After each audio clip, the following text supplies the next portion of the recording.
은혜로우신 하나님, 하루의 첫 시간을 주님께 올려드립니다. 먼저 이 시간 어제의 날을 자복하며 회개의 기도를 드립니다. 저희들의 마음을 돌아봅니다. 저희들의 마음을 채우고 있는 것이 이 땅의 혈과 육의 것임을 고백합니다. 저의 마음을 비워주시고 예수 그리스도로 가득 채워주시옵소서. 오늘 말씀을 듣고 전합니다. 성령 하나님의 인도하심을 간절히 구합니다. 말씀을 통하여 저희들의 시선이 오직 주님만 바라보게 하여 주시옵소서. 예수 그리스도의 이름으로 기도하오며, 하늘에 계신 아버지, 오늘 제가 주님의 임재 안에서 살고 주님을 더욱더 기쁘시게 하기를 기도합니다. 주 예수님, 오늘 제가 저의 십자가를 지고 주님을 따르기를 기도합니다. 성령님, 오늘 성령님이 저를 충만하게 채워주시고 성령의 열매, 사랑과 희락과 화평과 오래 참음과 자비와 양성과 충성과 온유와 절제가 제 삶 속에서 익어갈 수 있도록 해 주시기를 기도합니다. 아멘. 오늘 12시에 베델에서 수요 아바드 예배가 있습니다. 함께 오셔서 은혜 받는 시간 되시기를 바랍니다. 말씀을 나누겠습니다. 오늘 저희들에게 주신 하나님의 말씀은 베드로전서 3장 1절에서 12절까지 말씀입니다. 저와 여러분이 한 절씩 교독하겠습니다. 아내들아, 이와 같이 자기 남편에게 순종하라. 이는 혹 말씀을 순종하지 않는 자라도 말로 말미암지 않고 그 아내의 행실로 말미암아 구원을 받게 하려 함이니, 너희의 두려워하며 정결한 행실을 봄이라. 너희의 단장은 머리를 꾸미고 금을 차고 아름다운 옷을 입는 외모로 하지 말고 오직 마음에 숨은 사람을 온유하고 안정한 심령에 썩지 아니할 것으로 하라. 이는 하나님 앞에 값진 것이니라.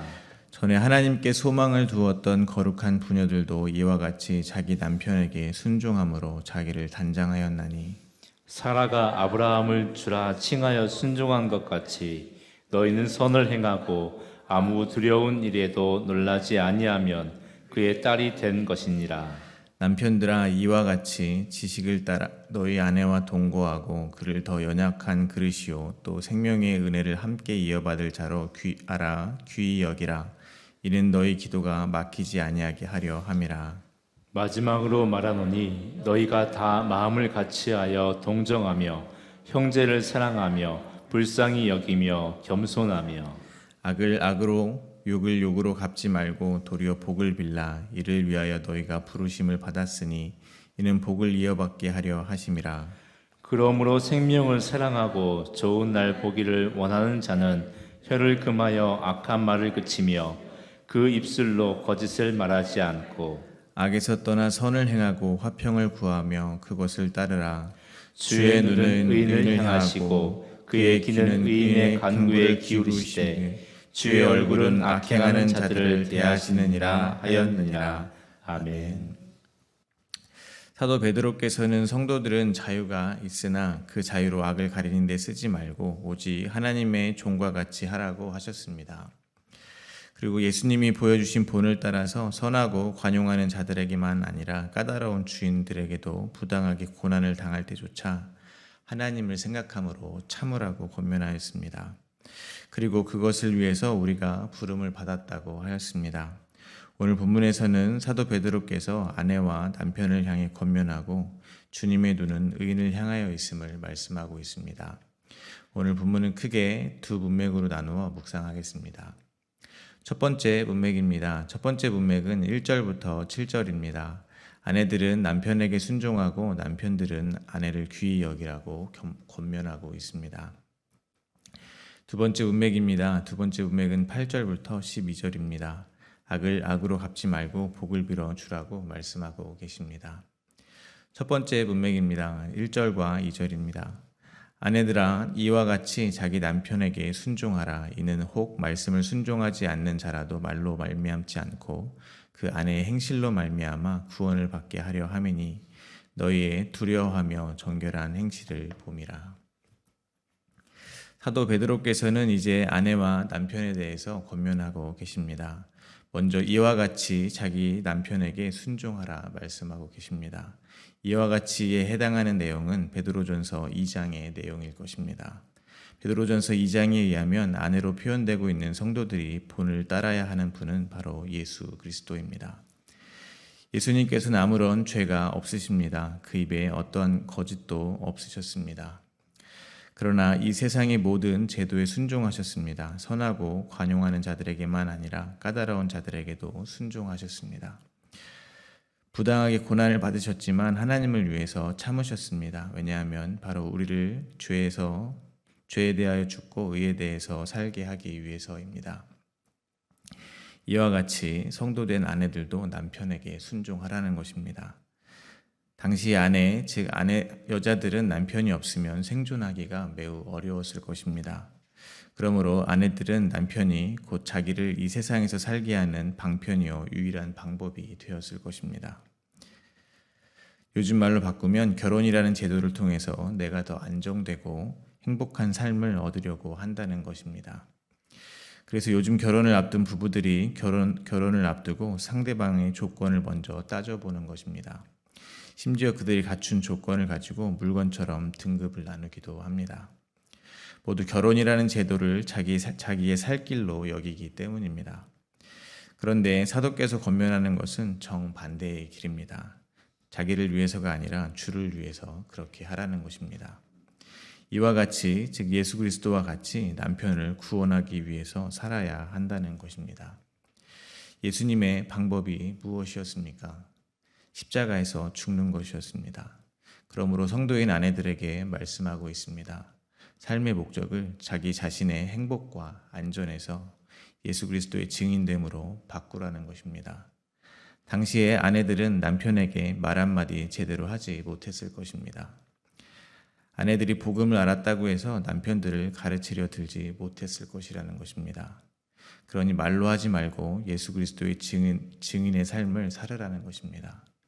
자기를 핍박하는 남편이라도 순종하라는 것입니다. 묵묵히 주어진 삶을 살아내라는 것입니다. 그러면 하나님이 하시겠다는 겁니다. 그러므로 성도들이 할 일은 자기의 자리를 지키는 것입니다. 하나님이 인생의 주인이라는 생각을 하고 보냄을 받은 자리를 지키는 것입니다. 저희들이 어린 양처럼 그렇게 예수님이 가신 그 길을 따라가라는 것입니다. 그러면 그러한 모습을 통해서 하나님께서는 구원의 역사를 이루어 가실 것이라는 것입니다. 그래서 저희들의 삶에 필요한 것이 이것입니다. 3절과 4절입니다. 너희의 단장은 머리를 꾸미고 금을 차고 아름다운 옷을 입는 외모로 하지 말고 오직 마음에 사람을 온유하고 안정한 심령에 썩지 아니할 것으로 하라. 이는 하나님 앞에 값진 것이니라. 성도된 아내들은 그의 삶에서 이제 외모를 단장할 필요가 없습니다. 그전에는 외모를 단장했어야 했습니다. 그래야 남편의 눈에 한 번이라도 더 들기 때문입니다. 그래야 살아남을 수 있기 때문일 것입니다. 그러나 이제 그렇게 하지 않아도 됩니다. 왜냐하면 성도된 아내들의 진짜 남편이 나타났기 때문입니다. 교회된 그들의 진짜 남편은 이제 예수 그리스도입니다. 예수 그리스도께서 그들의 진짜 남편이 되었습니다. 이제 자기를 살려주고 자기를 보호해줄 남편은 혈과 육의 남편이 아니라 예수 그리스도인 것입니다. 그러므로 그들은 이제 머리를 꾸미고 금을 차고 아름다운 옷을 입으며 단장을 하지 않아도 됩니다. 왜냐하면 그들의 진짜 남편은 그것을 원하지 않기 때문입니다. 예수님이 원하시는 것은 성도들의 상한 심령입니다. 온유함이며 썩지 않을 심령입니다. 즉 완전한 자기 부인입니다. 저희가 완전히 부인되지 않으면 자기를 핍박하는 남편에게 절대로 순종할 수가 없습니다. 아무리 성품을 갈고 닦아서 부드럽게 만들어 본들 자기를 핍박하는 그 남편에게 완전하게 순종할 수는 없습니다. 단지 오늘 한 번 더 참을 수 있을 뿐입니다. 참는 건 언젠가 터지게 되어 있습니다. 그렇게 자기의 힘으로는 결코 남편에게 순종할 수 없다는 것입니다. 그래서 저희가 해야 하는 일은 날마다 죽는 것입니다. 그리고 저희 안에 온유하고 안정한 썩지 않은 심령, 즉 예수 그리스도로 날마다 다시 사는 것입니다. 그래야 나를 핍박하는 남편에게 순종할 수 있습니다. 반대로 말하면 주께서 나를 부인시키기 위해서 즉 나에게 예수 그리스도가 유일한 산 소망이요 참 남편이라는 것을 알게 하기 위해서 지금 이 혈과 육의 남편을 내게 주었음을 인정할 때 비로소 나를 핍박하는 그 남편에게도 순종할 수 있게 된다는 말이 될 것입니다. 사도 베드로께서는 그 예로 아브라함의 아내 사라의 이야기를 들려줍니다. 5절과 6절입니다. 전에 하나님께 소망을 두었던 거룩한 부녀들도 이와 같이 자기 남편에게 순종함으로 자기를 단정하였나니 사라가 아브라함을 주라 칭하여 순종한 것 같이 너희는 선을 행하고 아무 두려운 일에도 놀라지 아니하면 그의 딸이 된 것이니라. 아브라함의 이야기를 생각해 봅니다. 갈대아 우르를 떠나 약속의 땅으로 들어가는 여정 가운데 자기 아내 사라의 뜻을 고려했다는 말은 한 번도 본 적이 없는 것 같습니다. 심지어 아브라함은 2번이나 자기가 살겠다고 아내를 버렸습니다. 그럼에도 사라는 자기 남편을 주인으로 여겨 아브라함의 말에 순종했다는 것입니다. 아브라함의 여정 가운데 사라는 완전히 자기가 부인된 것입니다. 사라가 그렇게 할 수 있었던 이유가 바로 다른 데 소망을 둔 것이 아니라 하나님께 소망을 두었기 때문이라는 것입니다. 육적인 남편 아브라함이 아니라 하나님께 소망을 두었기 때문에 아브라함에게 순종을 할 수 있었다는 것입니다. 그러니까 하나님께서 남편 아브라함을 통해서 자신에게 하시는 일은 선한 것이라는 믿음이 있었다는 것입니다. 하나님을 신뢰한 것입니다. 엄밀히 말하면 사라는 믿었던 남편에게 버림을 받아가며 아브라함이 아닌 하나님만을 소망하는 자로 지어져 갔을 것입니다. 그렇게 하나님만을 신뢰하는 자가 되어 갔을 것입니다. 마찬가지로 저희도 믿었던 것들에게, 즉 그동안의 남편, 즉 나의 삶의 기반이라 여기고 살았던 돈이며 명예며 사람들에게 실망하고 배신당하면서 점차 하나님께만 소망을 두는 사람으로 자라나게 될 것입니다. 그렇게 저희가 진짜 남편 예수님께만 소망을 두고 살게 되면 될수록 어떠한 두려운 일에도 놀라지 않을 수 있는 사람이 되어간다는 것을 믿으시기를 바랍니다. 사도 베드로께서는 아내들뿐 아니라 남편들에게도 말씀하십니다. 7절입니다. 남편들아 이와 같이 지식을 따라 너희 아내와 동거하고 그를 더 연약한 그릇이요 또 생명의 은혜를 함께 이어받을 자로 알아 귀히 여기라. 이는 너희 기도가 막히지 아니하게 하려 함이라. 성도인 남편들에게도 이와 같이 행하라고 합니다. 지금까지 아내들에게 말한 그것 같이 행하라는 것입니다. 당시에 남편에게 부인은 단지 자기의 생활을 위해서 필요한 사람이었을 것입니다.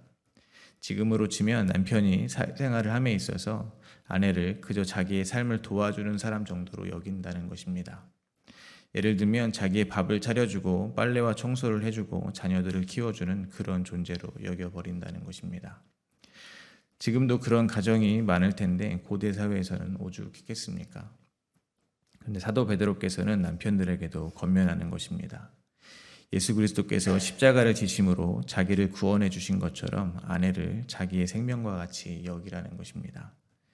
지식을 따라, 즉 아내는 남편보다 더 연약한 그릇이요 또 생명의 은혜를 함께 이어받을 자, 즉 부부는 한 몸이라는 것을 알아서 아내를 귀하게 여기라는 것입니다. 그래야 남편들의 기도가 막히지 않는다는 것입니다. 기도가 막히는 것은 하나님께서 남편들의 기도를 듣지 않으신다는 것입니다. 오늘 본문 12절에 의하면 주의 귀는 의인의 간구를 향하신다고 되어 있습니다. 그 말을 뒤집으면 악인의 기도는 듣지 않으신다는 말이 될 것입니다. 그러므로 남편들의 기도가 막힌다는 것은 아내를 내 생명처럼 여기지 못하는 남편은 악인이라는 말이 될 것입니다. 이는 단지 기도가 응답되고 안 되는 차원을 넘어가는 것입니다. 그가 진정으로 믿음이 있는가 아닌가의 문제가 된다는 것입니다. 왜냐하면 남편 역시 예수 그리스도를 믿는 믿음을 선물로 받아야만 아내에게 그렇게 행동할 수 있기 때문입니다. 예수 그리스도를 믿는 것은 자기가 예수 그리스도를 버린 죄인이라는 것을 고백하는 것입니다. 즉 자기가 죄인 중에 괴수라는 사실을 고백하는 것입니다. 자기가 십자가에서 예수와 함께 죽었다는 것을 고백하는 것입니다. 그렇게 남편이 자기 자신이 긍휼을 받은 자이기에 아내에게 긍휼을 베풀 수 있게 된다는 말이 될 것입니다. 그러므로 저희가 결혼 생활을 통해서 알아야 하는 것은 예수 그리스도의 희생과 사랑입니다. 남편들은 우리의 신랑 되신 예수 그리스도의 역할로 아내들은 예수로 인해 영생을 얻은 교회의 역할로 부름받았음을 잊지 말아야 할 것입니다. 내가 죽고 예수가 살 때 그 부부와 가정은 온전한 교회가 될 것임을 믿으시기 바랍니다. 두 번째 문맥입니다. 사도 베드로께서는 마지막으로 거듭난 성도들이 이 땅을 어떻게 살아야 할지 권면하십니다. 그러므로 사도 베드로께서 여기에 모인 저희들에게 하시는 권면의 말씀으로 듣기를 원합니다. 8절입니다. 마지막으로 말하노니 너희가 다 마음을 같이하여 동정하며 형제를 사랑하며 불쌍히 여기며 겸손하며. 마음을 같이 하라고 하십니다. 마음을 같이 하려면 누구 하나 마음이 높아지면 안 될 것입니다. 사람은 누구나 자기 중심적인 사고를 합니다. 자기의 마음이 가장 높다는 것입니다. 그러나 저희가 다 같은 마음을 가지려면 한 가지 방법 말고는 없습니다. 자기의 죄를 깨닫는 것입니다. 그러므로 저희는 늘 하나님의 말씀을 사모해야 합니다. 좌우의 날이 선 하나님의 말씀 스스로 의롭다 여기는 저희들의 골수까지 숨겨놓은 죄를 드러내 주실 것이기 때문입니다. 그래서 남녀노소, 부자, 가난한 자 상관없이 예수님의 십자가 은혜가 필요한 죄인으로 평등하게 만들어 버릴 것입니다. 저희가 그렇게 죄인 중에 죄인임을 깨닫게 될 때 서로를 동정하게 될 것입니다. 그 비워진 마음으로 형제를 사랑하게 될 것입니다. 형제를 불쌍하게 여기며 겸손하게 대할 것입니다. 9절입니다. 악을 악으로 욕을 욕으로 갚지 말고 도리어 복을 빌라. 이를 위하여 너희가 부름을 받았으니 이는 복을 이어받게 하려 하심이라. 저희는 항상 저희 자신이 가장 불쌍합니다. 그리고 제일 억울합니다. 그래서 마음속으로는 악을 악으로 갚고 싶습니다. 욕을 되로 받으면 말로 주고 싶습니다. 그러나 사도께서는 악을 악으로 갚지 말고 욕을 욕으로 갚지 말라는 것입니다. 오히려 그들을 위하여 복을 빌어주라는 것입니다. 왜냐하면 저희를 핍박하는 그들도 모두 죄인일 뿐이기 때문입니다. 그들이 아무리 잘난 체를 하고 의로운 채 해도 그들도 예수 그리스도의 십자가가 아니면 죽을 수밖에 없는 죄인이기 때문에 그렇습니다. 그런데 그들은 자기가 지금 어떠한 상태인지도 모르고 어떠한 상태인지를 알지 못하기 때문에 악을 악으로 갚지 말고 욕을 욕으로 갚지 말라는 것입니다. 그들의 심판은 의로우신 공의로우신 분께 맡기고 그저 불쌍히 여기라는 것입니다. 예수님처럼 그렇게 하라는 것입니다. 예수님이 저희를 구원하기 위해서 욕을 받으셨지만 욕하지 않으시고 고난을 받으셨지만 위협하지 않으셨습니다. 오직 공의로 심판하신 자에게 부탁하시고 친히 나무에 달려 저희를 구원해 주신 것 같이 저희를 핍박하는 그들에게 그렇게 해주라는 것입니다. 저희가 그것을 위해서 부름을 받았다는 것입니다. 고린도후서 5장 19절입니다. 곧 하나님께서 그리스도 안에 계시사 세상을 자기와 화목하게 하시며 그들의 죄를 그들에게 돌리지 아니하시고 화목하게 하는 말씀을 우리에게 부탁하셨느니라. 그러므로 저희는 부름을 받은 그 자리에서 그 관계에서 예수님이 저에게 하신 것처럼 형제를 사랑해야 할 것입니다.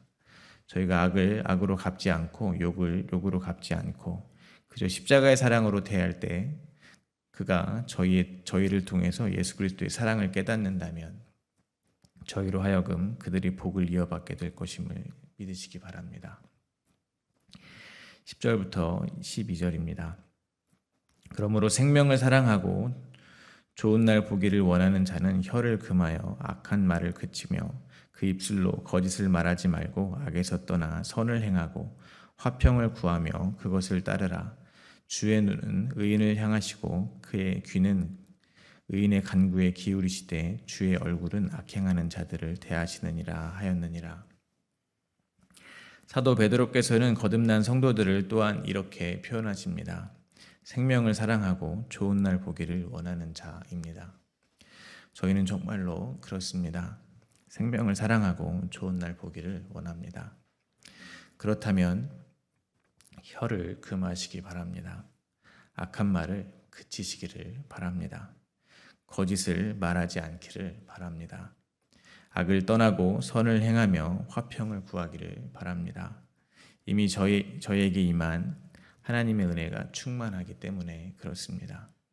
나를 핍박하는 악인들, 나에게 늘 악으로 대하고 욕을 하는 사람들 가운데에서 오히려 나를 위하여 죄가 없으신 예수님께서, 입에 거짓이 없으신 예수님께서 악을 악으로 갚지 않으시고 욕을 욕으로 갚지 않으시고 고난을 받으시되 위협하지 않으시고 십자가에서 죽으심으로 하나님과 화목하게 해주셨음을 생각하며 예수님이 보여주신 십자가의 삶을 따라 사는 저희들에게 하나님의 눈과 귀가 향하여 있음을 잊지 마시기를 바랍니다. 말씀을 맺겠습니다. 사도 베드로께서 말씀하시는 성도의 삶은 그야말로 좁은 길입니다. 원수를 사랑하는 길입니다. 완전히 자기를 부인하지 않으면 불가능한 삶입니다. 그럼에도 저희가 이 길을 마다하지 않고 걸어가는 것은 당연히 저희들의 실력이 아닙니다. 모든 것이 주님의 은혜임을 잊지 마시기를 바랍니다. 오늘도 저희가 있는 곳에서 불화와 갈등의 원인으로 서 계시지 않게 되기를 바랍니다. 오늘도 화목하게 하는 직분을 감당하시며 우리 주 예수 그리스도의 은혜와 평강을 전하는 자로 그 자리에 서 계시기를 간절히 기도드립니다.